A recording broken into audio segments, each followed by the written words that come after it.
बहुत समय पहले की बात है, जंगल में एक बाघ रहता था। वह इतना बूढ़ा हो गया था कि शिकार करने नहीं जा सकता था।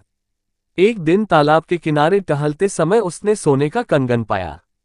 उसने झट से उसे उठा लिया। वह सोचा कि कंगन की मदद से किसी को भी जाल में फांसा जा सकता है। एक दिन ये एक मुसाफिर वहां से गुजरा। उसे देखकर बाघ ने सोचा, ये कितना स्वादिष्ट भोजन बन सकता है। वह पंजे में कंगन थामकर जोर से बोला, मेरे पास सोने का कंगन है, मुझसे दान में ले लो।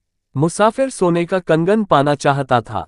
उसने सोचा कि उसे पाकर मैं अमीर हो जाऊंगा, पर जंगली जानवर के पास जाना भी खतरे से खाली नहीं है। इसलिए उसने बाघ से कहा, मैं तुम्हारे पास आया तो तुम मुझे मार डालोगे। चतुर बाघ ने मासूमियत से कहा, मित्र, बेशक मैं अपनी जवानी में काफी निर्दयी और दुष्ट था, लेकिन अब मैं सिर्फ दान देता हूं। वैसे भी काफी बूढ़ा हुए, मेरे पंजे और दांत भी इतने तीखे नहीं रहे, इसलिए तुम्हें मुझसे डरने की जरूरत नहीं है। लालची मुसाफिर ने उस पर भरोसा कर लिया। बाघ को भी ये देखकर खुशी हुई कि मुसाफिर उसकी बातों में आ गया। उसने मुसाफिर को सलाह दी कि दान लेने से पहले उसे स्नान कर लेना चाहिए। ज्यों ही मुसाफिर स्नान करने पानी में उतरा, वह दलदल में फंस गया।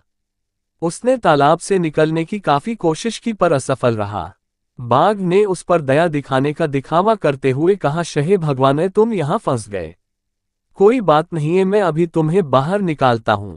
ये कहकर वह जो आया और सानिकोपी से पह का किनारे तक खींच लाया। अब तक उस व्यक्ति को बाप की चालाकी समझ आई थी। उसने सोचा, मुझे इस जंगली जानवर पर भरोसा नहीं ना चाहिए। यह लव ने डोपा जिसका मुझे मातशा निहत हो चुकी थी। बाधा ने उस पर झापा मारा, मारकर खा गया।